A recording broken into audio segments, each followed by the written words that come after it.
first I'll just go ahead and go with on case and I'll go off.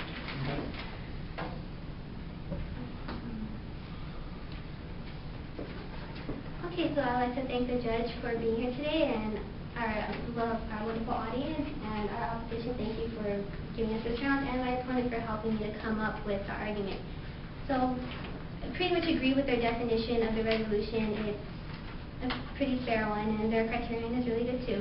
They talked about how the framers first created this electoral college because they had illiterate people in small states. Well, we still have illiterate people today, so it is still, we pretty much do need the electoral college still because we still have those people, and we do have more states that are still small, so even though we do have these bigger states, it's good to have the electoral college there because we do still have the small states. Let's see.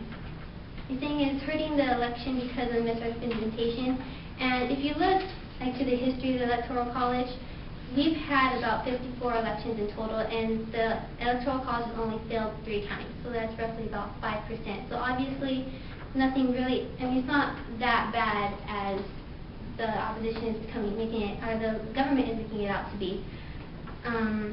The last one was in 2000, and before that, it's been pretty much over 100 years since it had failed previously. So obviously, it's not that big of a problem. Let's see.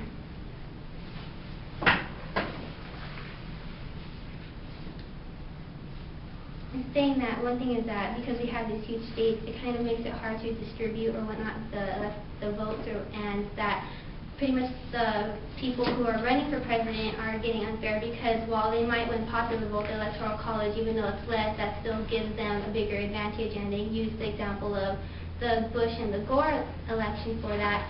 When really, I mean, as stated before, I mean, the electoral college hasn't really failed before, so there's really no reason to look into that example, seeing as how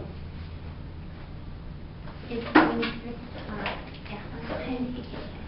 Where are you on the floor, please? Oh, okay. Right now, going over your harm, where you said it's hurting the elections with the example for the Gore had more popular votes. Thank you. Sounds like a little.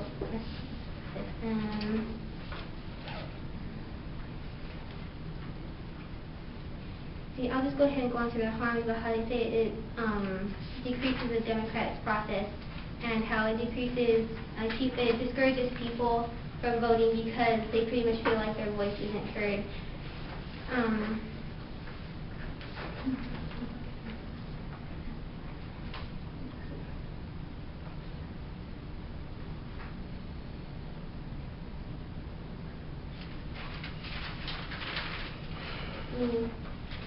Even though our voter turnout hasn't been that great for the past couple of elections, we've still been having a voter turnout of some sort. So it's not that bad. I mean, we're still having like millions of people. I mean, in California we've had about 20 million people who are voting, and I mean, so it might not be that big of a number in smaller states. We're still having a voter turnout. Yes? That's a quick question. So you do agree that voter turnout has not been accurately? Is that what you agree? Has not been accurately? Yeah, you said that our advantage that it increases the voter turnout. You said that it hasn't been very accurate lately. Is that what you're saying? I'm saying, yes, there hasn't been, the voter turnout hasn't been that great, but we're still having people vote nonetheless. It's not like we're having just like 100 people here and there voting. We still have a fairly decent amount of people voting, so it hasn't decreased that much. Okay, thank you. And I'll move on to their plan to pass an amendment to shift the voting.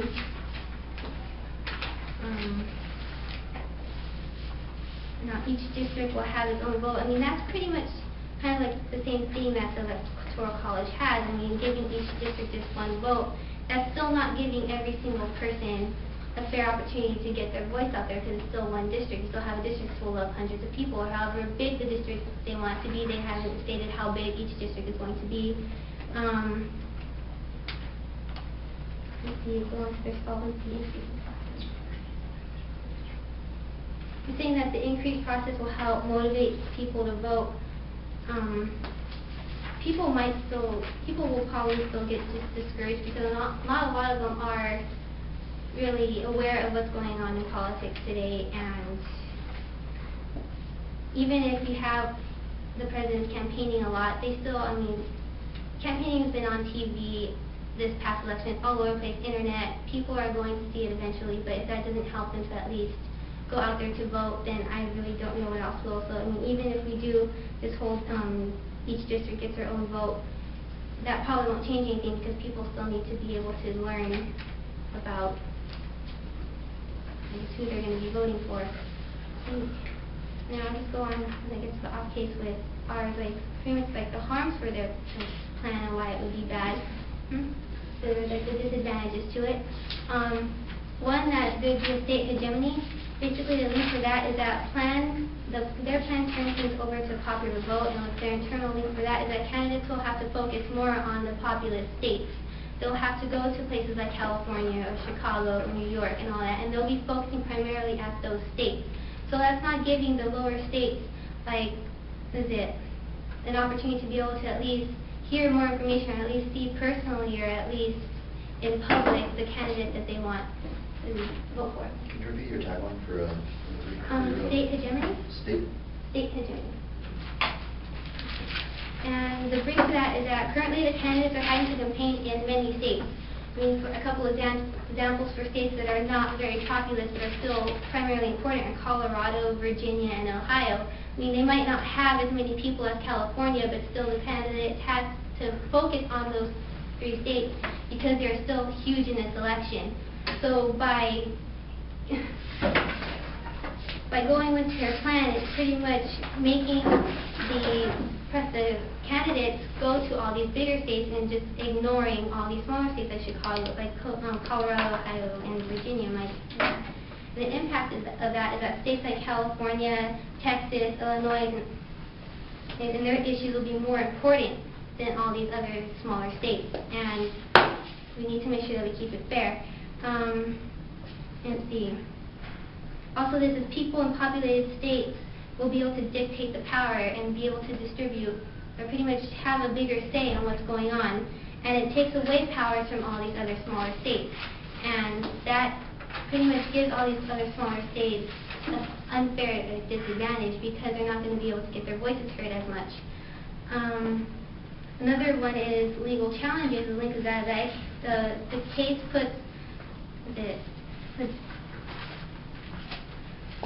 benefit on individual votes, and the reason for that is right now it's possible to call states for candidates. So another disadvantage for that is that under the plan, it will be much harder to call a state, and they'll be more likely to call states with lawsuits, and they basically, a lot more of these people have to deal with the lawsuits rather than really focus on what the candidates are wanting to do. So with that, I will give the floor over to the